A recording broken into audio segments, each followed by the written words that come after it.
بسم اللہ الرحمن الرحیم۔ السلام علیکم۔ امید ہے آپ لوگ بہت خیریت سے ہوں گے اور آپ کے لیے دعا ہے کہ آپ خیریت سے رہیں۔ ہمارا آج کا ولاگ ایک بہت اہم موضوع پہ ہے، بلکہ دو خبریں ہیں جو کہ اس وقت ایک تو لندن میں میاں نواز شریف کی سربراہی میں PMLN کا جو اجلاس جاری ہے، اس کے اندر کچھ اہم فیصلے متوقع ہیں۔ شہباز شریف صاحب گئے ہیں، کیوں گئے ہیں؟ ہم بہت دنوں سے آپ کو اس معاملے کے اوپر بات کر رہے تھے کہ جو بیانیہ میاں نواز شریف بنا رہے ہیں وہ کیا ایکسیپٹیبل ہوگا، اس کی قبولیت ہوگی کہ نہیں ہوگی، اس پہ مقبولیت ہوگی کہ نہیں ہوگی۔ فائنلی اب ایک ایسا مرحلہ آ گیا کہ جہاں پہ پاکستان مسلم لیگ نواز اور اسٹیبلشمنٹ کے بیچ ایک بہت اہم دراڑ جسے کہتے ہیں وہ سامنے آ چکی ہے اس معاملے کے اوپر۔ یہ اس پہ ہم بات کریں گے کہ آج ان کی جو میٹنگ تھی اس کے اندر کیا اہم فیصلے متوقع ہیں اور کن کن باتوں کے اوپر غور کیا ہے، کیوں بلایا ہے شہباز شریف صاحب کو۔ اس سے پہلے مختصراً یہ بھی میں آپ کو آج بتانا چاہتی ہوں کہ جو کل فیض آباد دھرنے کے حوالے سے 28 سپٹمبر کو جو کمنگ ویک ہے اس کے اندر ایک پٹیشن جو نظر ثانی کی ایکسیپٹ کی ہے قاضی فائز عیسیٰ صاحب نے۔ فیض آباد دھرنا کیس بہت مشہور زمانہ کیس ہے جس کا کہ فیصلہ دیا تھا، اس کے اندر بہت سارے کردار جو ہیں وہ لپیٹے جا سکتے ہیں۔ یہ ایک ایسا لینڈ مارک ڈیسیژن تھا جس نے کہ پاکستان کے اندر جو سیاست کے اندر اس ایجنسیوں اور اسٹیبلشمنٹ کا جو کردار تھا اس کو پراپرلی نہ صرف ہائی لائٹ کیا بلکہ بڑے دلیرانہ انداز میں اس کے اوپر کچھ فیصلے بھی لکھے تھے۔ انفارچونیٹلی ان فیصلوں کے اوپر عمل درآمد تو کیا ہی ہونا تھا، لیکن آپ نے دیکھا کہ اس کے بعد 2017 میں یہ دھرنا ہوا تھا، 2018 میں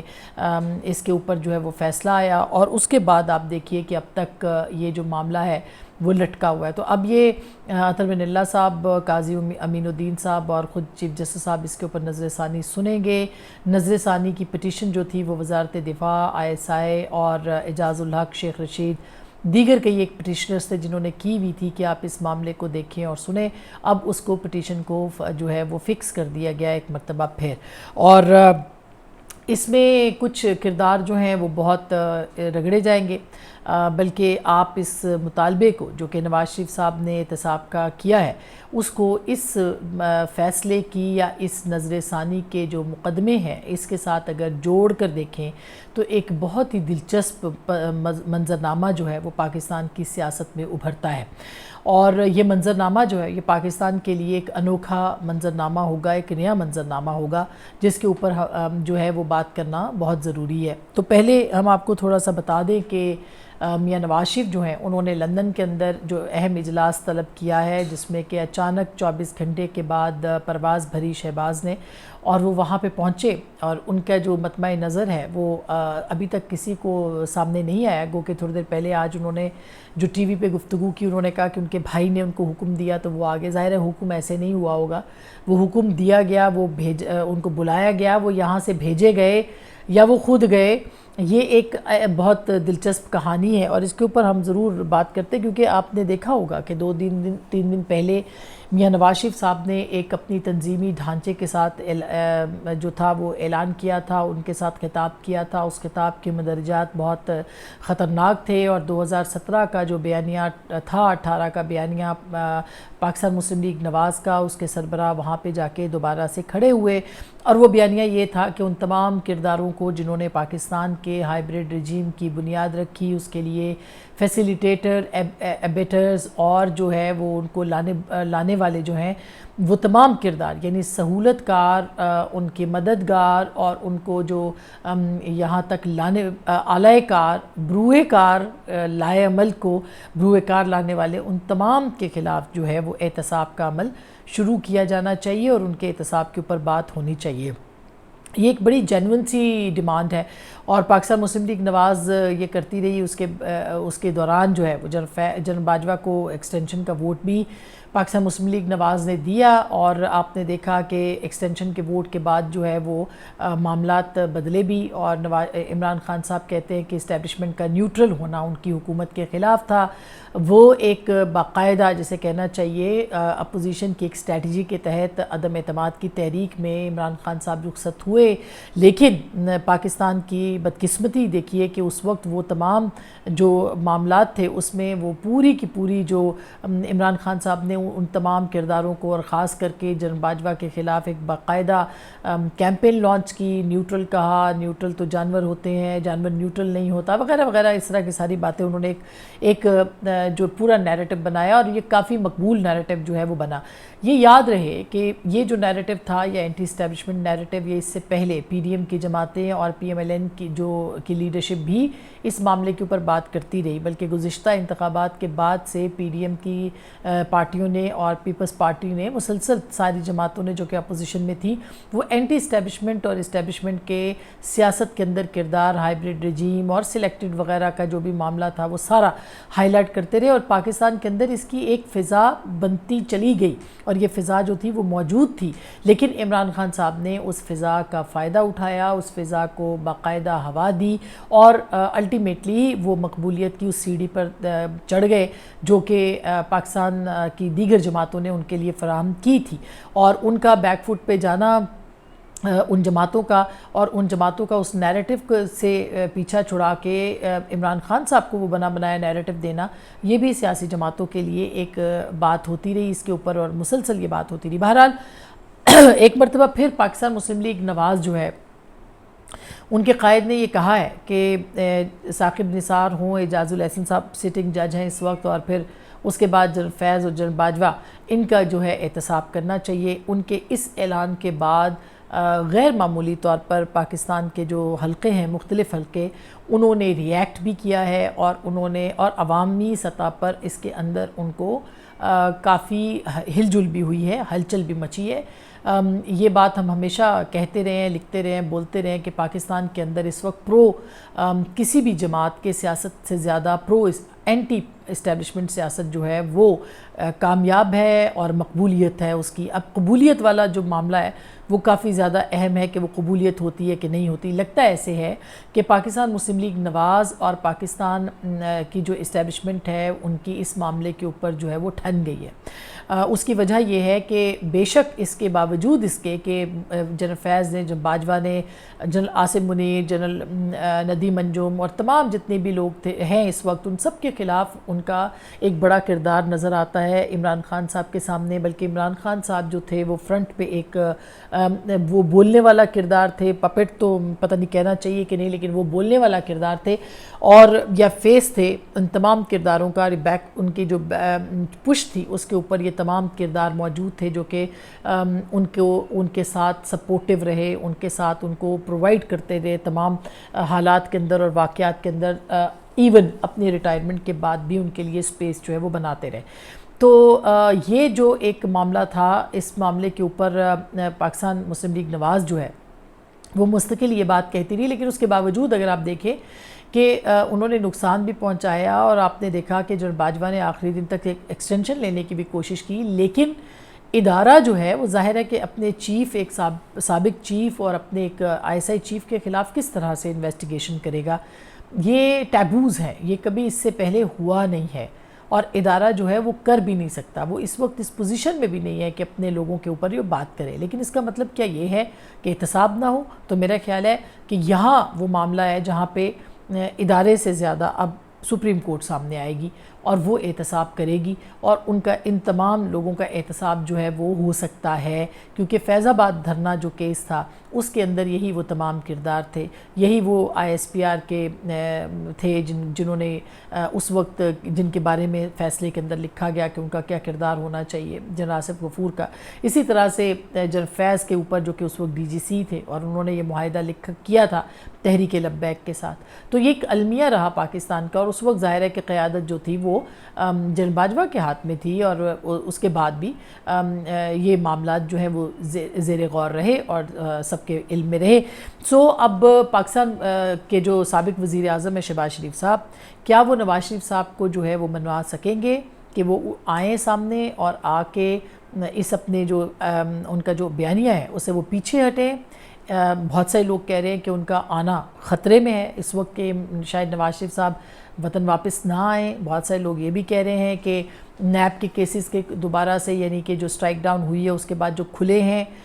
اس کے پیچھے بھی یہی راز ہے کہ سیاستدانوں کو, سارے سیاستدانوں کو جو ہے وہ ٹائٹ کیا جائے, ان کے خلاف کیسز جو ہیں وہ کھولے جائے, ان کو انڈر پریشر لایا جائے. لیکن ہماری اطلاعات یہ ہیں کہ تاحال نواز شریف صاحب جو ہیں وہ اپنی جو واپسی کی تاریخ ہے اس کے اوپر ڈٹے ہوئے ہیں. تو اب دیکھتے ہیں کہ وہ آتے ہیں واپس یا نہیں آتے, اور یہ بھی دیکھنا ہے کہ وہ آتے ہیں تو کس بیانیے کے ساتھ آتے ہیں. اگر تو ان کا یہی بیانیہ رہا کہ جنرل فیض کا, جنرل باجوہ کا, جیسے ثاقب نثار کا, جیسے اعجاز الحسن کا جو ہے وہ احتساب کیا جائے اور ہونا چاہیے, اور ان کے نام لے کے وہ پاکستان کو جو بقول ان کے نقصان پہنچا ہے 2018 کے انتخابات سے لے کے اب تک, اور پاکستان جس طرح کی معاشی صورتحال میں ہے, اس کو میرا خیال ہے کہ ان کے پاس ایک موقع ہوگا ہائی لائٹ کرنے کا, اور وہ اس کو ہائی لائٹ کرتے رہیں گے اور اپنا بیانیہ بناتے رہیں گے. یہ بیانیہ ایک مقبول بیانیہ ہوگا. البتہ قبولیت جو ہے اس کے اوپر, جو کہ یہ اگین سہیل وڑائی صاحب کی ٹرمینالوجی ہے کہ قبولیت تو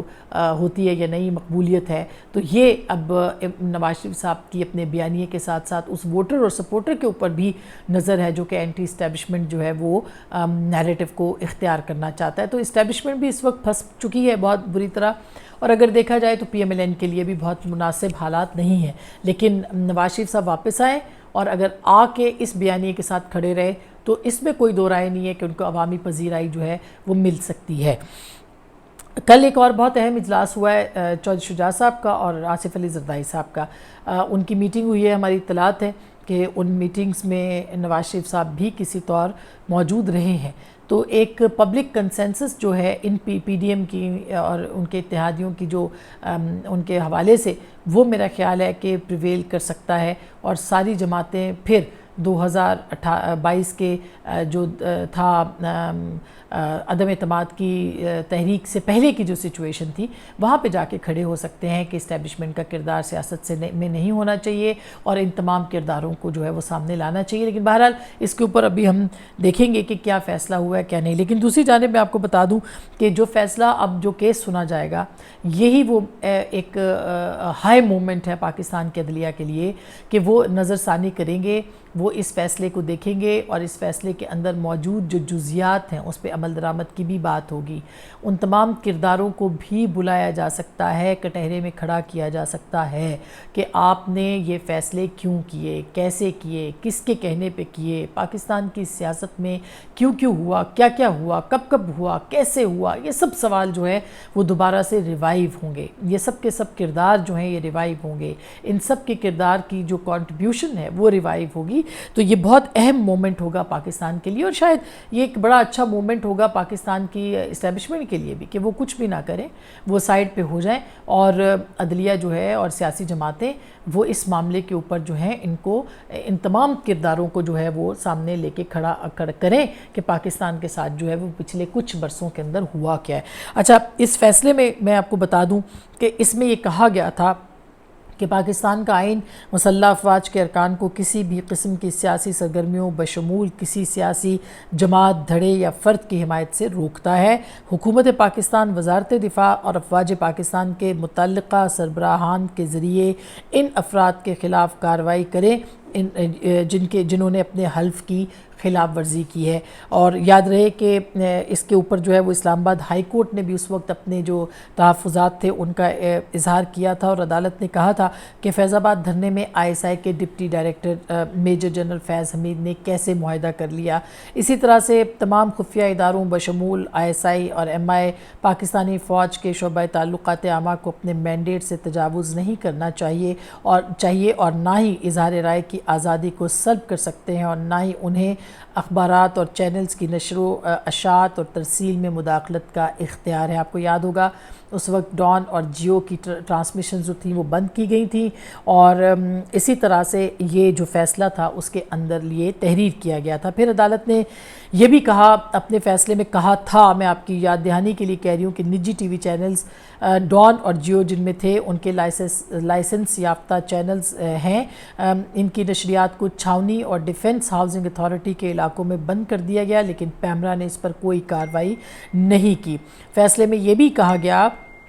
کہ حکومت یا کوئی بھی خفیہ ادارہ اظہار آزادی رائے پر کوئی قدغن نہیں لگا سکتا، اور پھر یہ بھی کہا کہ اصغر خان کیس فیصلے کے بعد مسلح افواج اور ISI کی جانب سے سیاسی مداخلت کا معاملہ رک جانا چاہیے تھا، لیکن ایسا نہیں ہوا۔ یہ بھی عدالت نے ریمارکس دیے کہ وردی میں ملبوس اہلکاروں نے فیض آباد دھرنے کے شرکاء میں رقوم تقسیم کی، اور یہ کوئی اچھا منظر نہیں ہے۔ آپ کو یاد ہوگا کہ ایک صاحب جو تھے وہ وردی میں لوگوں میں پیسے بھی بانٹتے ہوئے دکھائی دیے۔ اچھا، پھر انہوں نے کہا کہ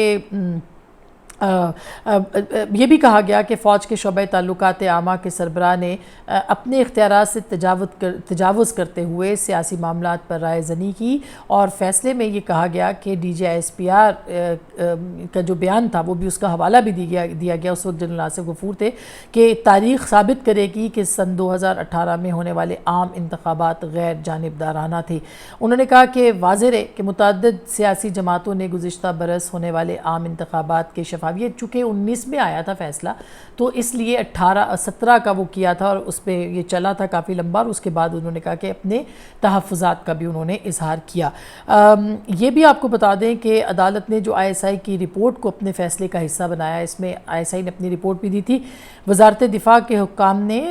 سپریم کورٹ میں جمع یہ رپورٹ کروائی تھی۔ اس میں یہ کہا گیا تھا کہ بعض سیاسی شخصیات نے بھی فیض آباد دھرنے کی حمایت کی۔ ان شخصیات میں عوامی مسلم لیگ کے سربراہ وفاقی وزیر شیخ رشید اس وقت کے، اور مسلم لیگ ضیاء کے اعجاز الحق، پیپلز پارٹی کے شیخ حمید، اور حکمران جماعت پاکستان تحریک انصاف کے علماء ونگ بھی اس کے اندر شامل تھا۔ تحریک لبیک کا یہ دھرنا تھا۔ پھر انہوں نے کہا کہ جی ایک مقامی نجی ٹی وی 92 چینل کا بھی حوالہ دیا، اور کہا کہ اس چینل کے ذمہ داران فیض آباد دھرنے کے شرکاء کو کھانا فراہم کرتے تھے۔ فیصلے میں پیمرا کو بھی تنقید کا نشانہ بنایا گیا تھا، اور مذکورہ چینل کے خلاف کوئی کارروائی نہیں کی گئی، یہ بھی کہا گیا۔ اچھا، اس میں عدالت کا یہ بھی کہنا تھا کہ ہر شخص کو سیاسی جماعت بنانے کا حق ہے، لیکن ہر سیاسی جماعت پر لازم ہے کہ وہ الیکشن کمیشن کو اپنے ذرائع آمدن کے بارے میں بتائے۔ اگر وہ ایسا نہیں کرتی تو الیکشن کمیشن کا کام ہے کہ ایسی جماعتوں کے خلاف سخت کارروائی کرے۔ اور پھر انہوں نے فوج کے جو خفیہ ادارے ISI کے اس بیان کا بھی حوالہ دیا کہ جس میں کہا کہ فیض آباد دھرنا دینے والی جماعت تحریک لبیک کے ذرائع آمدن کا پتہ لگانا اس کے دائرۂ اختیار میں نہیں ہے۔ عدالت نے اپنے فیصلے میں کہا کہ اٹارنی جنرل نے جب ان قوانین اور قواعد و ضوابط کے بارے میں پوچھا جس کے مطابق ISI کام کرتی ہے، تو اس بارے میں اٹارنی جنرل کی طرف سے ایک بند لفافہ عدالت میں پیش کیا گیا، اور یہ استدعا کی گئی کہ ISI کے دائرۂ اختیار کو پبلک نہ کیا جائے۔ اچھا، عدالت نے یہ بھی حکم دیا تھا کہ نفرت، شدت پسندی اور نفرت کو ہوا دینے والوں کی نگرانی کریں، اور قصورواروں کو قانون کے مطابق جو ہے وہ سزا دی جائے۔ عدالت نے خفیہ اداروں سے کہا تھا کہ ایسے ان افراد کی نگرانی کرے جو سیکیورٹی ہاتھ میں لے کر لوگوں کو اکساتے ہیں۔ اچھا، اس میں ایسی نشریات کے خلاف بھی پیمرا کارروائی کرے جو کہ پیغام ترغیب دیتی ہے اور پیغام نشر کرے ایسی جماعتوں کا۔ آپ کو یاد ہوگا بہت سارے لوگ جو تھے چینلز وہ چلا بھی رہے تھے، کیونکہ ظاہر ہے سپورٹ تھی بیک پہ، تو اس میں بھی سارا وہ تھا۔ تو اس میں بہت اہم یہ فیصلہ تھا، اور اگر اس فیصلے کو پہ عمل درآمد کیا جاتا تو آپ یقین کیجئے کہ اس کے بعد دھرنے جو کہ مذہبی جماعتوں کی طرف سے، شدت پسند جماعتوں کی طرف سے، سیاسی جماعت تحریک انصاف کی جانب سے دھرنے جو ہے وہ پاکستان میں ہوئے، اور پاکستان کی معیشت کو، پاکستان کے امیج کو، پاکستان کے جو پاکستان کا جو ایک تشخص تھا اس کو جس طرح سے نقصان پہنچایا گیا اس کی کوئی مثال نہیں ملتی ہے۔ مگر انفارچونیٹلی اس لینڈ مارک ڈیسیژن کے اوپر کوئی فیصلہ نہیں ہوگا۔ اب ذرا اپنے چشم تصور میں دیکھیے کہ آئندہ چند دنوں کے اندر جب اس کے اوپر نظر ثانی اپیل ہوگی، یہ ساری باتیں، یہ سارا فیصلہ واپس دہرایا جائے گا، وہ تمام کردار آپ کی آنکھوں کے، آپ کی نگاہوں کے سامنے ہوں گے، اور سپریم کورٹ یہ کہہ سکتی ہے کہ ان کرداروں کو عدالت میں پیش کیا جائے، ان کے بیانات جو ہیں وہ قلم بند کیے جائیں۔ کیا اس کے اوپر عمل درآمد ہو سکے گا؟ کیا ان تمام کرداروں کو کیفر کردار تک پہنچایا جا سکے گا؟ اور ایک ایسے لمحے میں، ایک ایسے وقت میں جب پاکستان کے سیاسی جماعتیں، پاکستان کے تمام جو ایک بڑے سیاسی سٹیک ہولڈرز ہیں وہ بھی اس معاملے کے اوپر کھڑے ہوں، اور سپریم کورٹ بھی اس معاملے کو سن رہی ہو، تو آپ کو نظر آ سکتا ہے کہ ایک بدلے ہوئے پاکستان کی کم از کم جو ہے وہ ایک بنیاد ضرور رکھی جا سکتی ہے، اور احتساب بھی قریب تر ہو سکتا ہے۔ میرا خیال ہے اداروں کو اس کے اوپر سوچنا پڑے گا، اور اگر اب نہیں سوچا تو کب سوچیں گے؟ اپنا بہت خیال رکھیے گا۔ اللہ نگہبان۔